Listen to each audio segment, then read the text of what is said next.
Hello, welcome to Pug and Book. Here's our pug, Frank, and here's our book, Playing with Trains by Sam Posey. Most people know Sam Posey as the racing car driver from the 60s, 70s, and early 80s, and then the broadcaster about racing. He raced in the Indy 500 at Le Mans, Trans Am races for many years. He's quite an accomplished driver and broadcaster in that field. But he also liked to play with toy trains. And that's what this book is about. He has a very similar experience to mine, except much more serious take on it. I grew up playing with model trains as well. When I was a child, always got a train set for Christmas. Well, not always, but often got a train set for Christmas, or some kind of train accessory, or an engine, or cars, something like that. Always loved to play with trains, but I just played with them, watched them go around in circles, didn't do much with scenery. Sam Posey wanted to be much more serious with that, and once he became an adult, he describes his journey as he becomes a much more serious model railroader, building a layout in his basement, and all the work that he put into that one.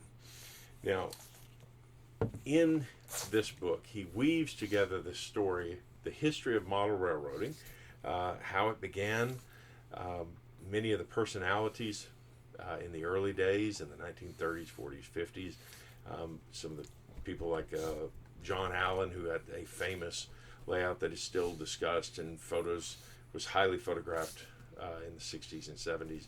And then he goes on to discuss his personal history with model railroads.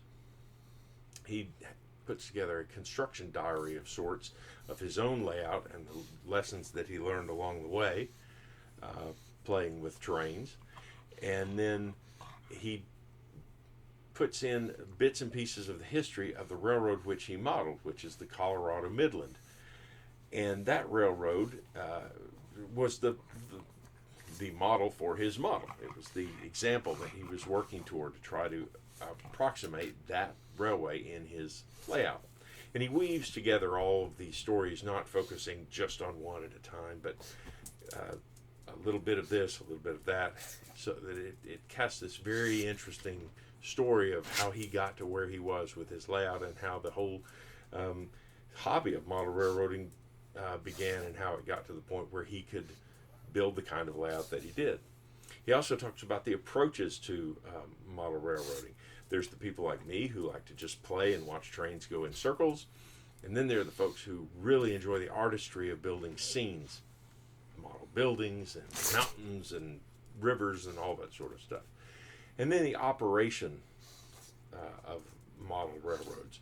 There are people who like to model exactly how a real railroad would deploy trains and send out engines and send out cars, and how they would get from one place to another. Model railroaders model sometimes a specific railroad, a specific era, maybe a particular area, and then some that put it all together, and they'll model a particular day in a railroad. There's one, I believe it was September 4th, 1948, in a particular place. Very specific modeling there. He, along the way of his journey with model railroads, he interviews some of the people who are famous in that community, like Malcolm Furlow, Tony Custer, John Pryke, Dave Frary, and George Salos. All of these are names that I heard when I was growing up, or when I was playing with trains so long ago. So it was quite rewarding when I saw this book come out. Now, this is an older book. It came out in 2004, which is kind of the end of my era of playing with model railroads. But I think it's a fantastic book that discusses how we got where we are with model railroads, at least to that point. I'm sure there's a lot of other developments that have happened in the meantime that have added more computer control and that sort of thing. But it's still playing with trains. Now, a couple of other things I wanted to add. He does talk about, toward the end, a journey he takes on Amtrak to try to get a feel for what is, a full-scale railroad like nowadays, and also an experience he had driving a steam locomotive for a feature he did for Road and Track in about this era. And I remembered that, and it was funny when this book came out. I wondered if that was going to make it, and of course it did. Sam Posey finishes the book with a wonderful phrase that sums it up. Playing with trains is fun, and for some of us, it's awfully hard to stop. And some people play with it their whole lives, and I think with any good hobby, it's something that attracts you for years and years. And I think that's exactly what he's experienced with model railroading, and a lot of other people do. So if you're at all interested in model railroading, this is a fantastic book to kind of get you up to speed on where the hobby came from and what it's like to be a model railroader.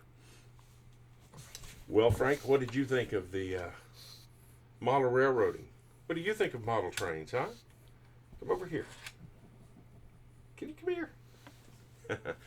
Well, Frank's a little skeptical, I suppose, aren't you? Or he's just wanting some food. Well, that's Pug and Book. Thank you for joining us this week. See you next time.